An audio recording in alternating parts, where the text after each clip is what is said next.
47-এর পর থেকে শুরু করে আজকে পর্যন্ত, শুধু 71 না, 47-এর পর থেকে শুরু করে আজকে পর্যন্ত আমাদের দ্বারা যত মানুষ যত জায়গায় কষ্ট পেয়েছে, কেউ যদি ক্ষতিগ্রস্ত হয়ে থাকে, সেই মানুষগুলো তাদের সকলের কাছে আমি বিনা শর্তে ক্ষমা চেয়েছি। কেন ক্ষমা চেয়েছি? আমরা মানুষ, ইন্ডিভিজুয়াল মানুষ যেমন ভুল করতে পারে, মানুষের সমষ্টি একটা দলেরও বিভিন্ন ভুল সিদ্ধান্ত থাকতে পারে।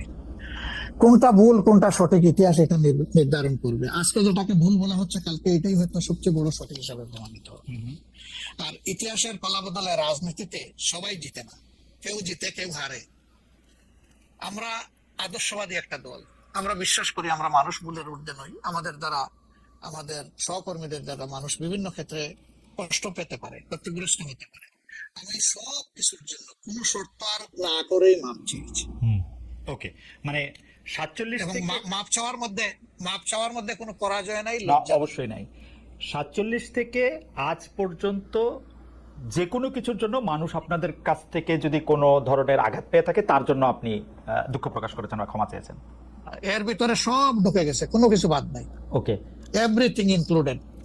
আচ্ছা, এবং এটা আনকন্ডিশনাল, মানে অ্যাপোলজি দিয়ে আনকন্ডিশনাল পার্ডন সিক করেছে। এইটা কি ডক্টর শফিকুর রহমান, আমি আসলে যেহেতু আপনার সঙ্গে আমার মানে নানা সময় কথা বলার সৌভাগ্য হয়েছে, মানে পর্দার বাইরে পর্দার ভিতরে, সেটা আমি জানি বলেই আমি আমার প্রশ্নটা করছি যে আপনি যে 71টাকে এই 47 থেকে আজ পর্যন্ত একসাথে বললেন, এর কি কোনো বিশেষ কারণ আছে নাকি? মানে না না না না না না, কোনো বিশেষ কারণ নাই। আমার মানবিক মূল্যবোধের জায়গা এবং আমার দায়িত্বের জায়গা থেকে আমি বলেছি, অনুভূতির জায়গা থেকে, দায়িত্ব এবং অনুভূতির জায়গা, বিশেষ কোনো কারণ। আচ্ছা, আমি আবার 2-3 দিনের ঘটনা একটু আসি। আমরা 2টা ঘটনা আমরা দেখেছি যে আমাদের অনেককে ব্যথিত করেছে। একটা হচ্ছে লালমনিরহাটে একজন যিনি নরসুন্দর, তিনি এবং তার ছেলেকে খুব আয়োজন করে মারধর করা হচ্ছে এবং তাদেরকে টেনে নিয়ে পুলিশের কাছে নিয়ে যাওয়া হয়েছে। এবং আরেকজন যিনি 2018 সালের ডিসেম্বরের রাতের ভোট বলে খ্যাত নির্বাচনের যে প্রধান নির্বাচন কমিশনার, তাকে আসলে খুবই অপমানজনকভাবে মানে থানায় নিয়ে যাওয়া হয়েছে এবং সেটা আবার ভিডিও করা হয়েছে।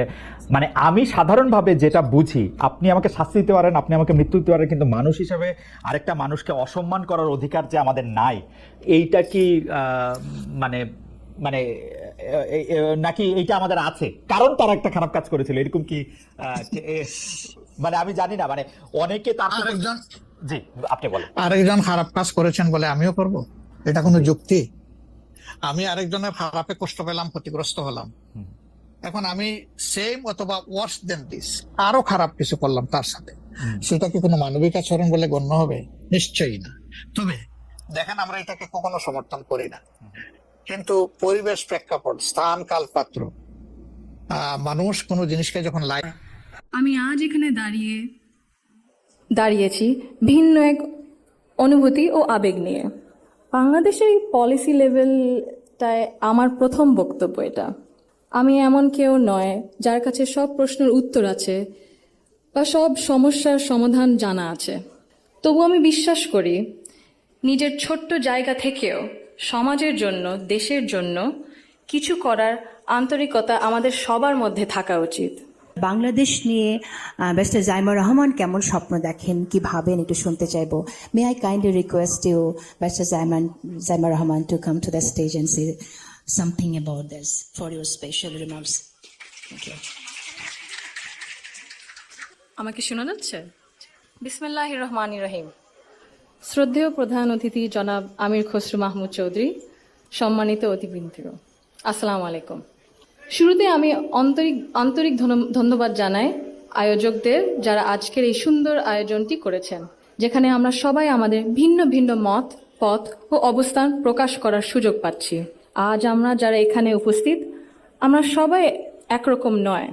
আমাদের আদর্শ আলাদা, অভিজ্ঞতা আলাদা, দৃষ্টিভঙ্গিও আলাদা, কিন্তু তারপরেও আমরা একসাথে বসেছি, আলোচনা করছি, কারণ আমরা সবাই দেশের জন্য, দেশের মানুষের জন্য ভাবছি। আর এই ভিন্নতা নিয়ে একসাথে কথা বলছি, একের পর এক শুনছি। এটাই গণতন্ত্রের আসল সৌন্দর্য। আমার আগে যারা সম্মানিত প্যানেলিস্টরা কথা বলেছেন, তাদের সবাইকে আন্তরিক ধন্যবাদ জানাই। আপনারা অনেক কিছু বলেছেন, হয়তো বা আমিও বলে ফেলবো। সো আমাদের একটা মাইন্ডসেটে আই থিঙ্ক সিমিলারিটি আছে। আমার খুব ভালো লেগেছে শুনে। আমি আজ এখানে দাঁড়িয়েছি ভিন্ন এক অনুভূতি ও আবেগ নিয়ে। বাংলাদেশের এই পলিসি লেভেলটায় আমার প্রথম বক্তব্য এটা। আমি এমন কেউ নয় যার কাছে সব প্রশ্নের উত্তর আছে বা সব সমস্যার সমাধান জানা আছে। তবু আমি বিশ্বাস করি নিজের ছোট্ট জায়গা থেকেও সমাজের জন্য, দেশের জন্য কিছু করার আন্তরিকতা আমাদের সবার মধ্যে থাকা উচিত। আজ আমি এসেছি শুধু শুনতে, শিখতে এবং একসাথে কাজ করার মনোভাব নিয়ে এগিয়ে যেতে। আমি যদি একটু সময় নিয়ে অ্যাকচুয়ালি একটা ঘটনা মনে এসেছে দাদুর ব্যাপারে, এটা বলতে বলতে। দাদু যখন আমাদের সাথে লন্ডনে ছিলেন গত বছর প্রথমের দিকে, উনি যখন এসেছিলেন তখন হাসপাতালে ছিলেন কিছু চিকিৎসার জন্য। ওখানে বিভিন্ন দেশ থেকে নার্স ছিল, ডাক্তার ছিলেন, এবং একটি নার্স ছিলেন নাইজেরিয়া ওয়েস্ট আফ্রিকাতে। আম্মা আব্বা একদিন দাদুকে সকাল সকাল দেখতে গেছিল। তো নার্স তারপরে বললেছে যে, ও আমি তো আপনার মাকে চিনেছি।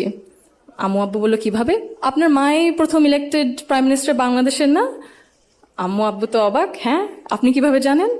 তো নার্স তারপরে বললো যে, আপনাদের যে উনি যে এত কিছু করেছেন এই মেয়েদের শিক্ষার জন্য, specially primary education, food for education, cash for education, এগুলো আমাদের সরকার ওই 35-30 বছর আগে দেখে ইমপ্লিমেন্ট করেছিল। আর ওই কারণে লক্ষ লক্ষ মেয়েরা গ্রাম অঞ্চলে, ওদের দেশে গ্রাম অঞ্চলে বিভিন্ন জায়গায় সদরে এখনো শিক্ষা পাচ্ছে, অন্তত প্রাইমারি এডুকেশন লেভেলে। সো ভাবলাম একটু শেয়ার যদি করি, এখানেই করবো আপনাদের সাথে। জি। She also understood that education alone was not enough if women were not supported to remain in public and economic life. Supporting women to access credit, build livelihoods, and grow small businesses mattered. So did recognizing the realities of motherhood, of childcare, and that required systems being strengthened around maternity leave and childcare, which she did. That is because women were made to choose between family and participation in the economy. For me, these legacies show the values that I saw both reflected at home and in public. I was privileged to grow up surrounded by exceptional women, confident, capable, and accomplished. I was equally fortunate to have male role models, including my father and my grandfather, who valued those women and never felt threatened by their strength or ambition. In fact, the four most important people in my father's life, in my opinion, have been women for decades. And he has treated them with deep respect and reverence, not as an exception, but as the norm. Because of this, I grew up with what I now recognize was a skewed understanding of society. Living between Bangladesh and the UK taught me something important. Policies and access alone do not create equality.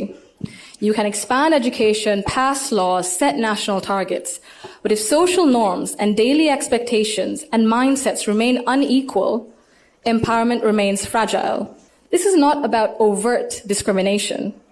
Inequality often survives through habit and comfort, through what feels normal. In Bangladesh, women still perform around 85% of unpaid household and care work, spending over 7 times as many hours as men on this labor each day. This work is valued at 19% of our GDP and remains largely invisible in economic planning and national decision-making. This makes something very clear. চিনেছি। আম্মু আব্বু বললো, কিভাবে? আপনার মাই প্রথম elected prime minister বাংলাদেশের না? আম্মু আব্বু তো অবাক, হ্যাঁ আপনি কিভাবে জানেন? তো নার্স তারপরে বললো যে, আপনাদের যে উনি যে এত কিছু করেছেন এই মেয়েদের শিক্ষার জন্য, specially primary education, food for education, cash for education, এগুলো আমাদের সরকার ওই 35-30 বছর আগে দেখে ইমপ্লিমেন্ট করেছিল। আর ওই কারণে লক্ষ লক্ষ মেয়েরা গ্রাম অঞ্চলে, ওদের দেশে গ্রাম অঞ্চলে বিভিন্ন জায়গায় সদরে এখনো শিক্ষা পাচ্ছে, অন্তত প্রাইমারি এডুকেশন লেভেলে। সো ভাবলাম একটু শেয়ার যদি করি, এখানেই করবো আপনাদের সাথে।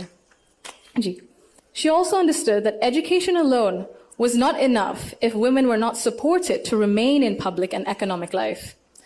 Supporting women to access credit, build livelihoods, and grow small businesses mattered. So did recognizing the realities of motherhood, of childcare, and that required systems being strengthened around maternity leave and childcare, which she did. That is because women were made to choose between family and participation in the economy.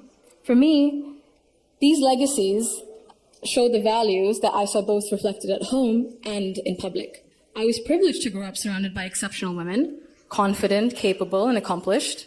I was equally fortunate to have male role models, including my father and my grandfather, who valued those women and never felt threatened by their strength or ambition. In fact, the four most important people in my father's life, in my opinion, have been women for decades. And he has treated them with deep respect and reverence, not as an exception, but as the norm. Because of this, I grew up with what I now recognize was a skewed understanding of society. Living between Bangladesh and the UK taught me something important. Policies and access alone do not create equality. You can expand education, pass laws, set national targets, but if social norms and daily expectations and mindsets remain unequal, empowerment remains fragile. This is not about overt discrimination. Inequality often survives through habit and comfort, through what feels normal. In Bangladesh, women still perform around 85% of unpaid household and care work, spending over 7 times as many hours as men on this labor each day. This work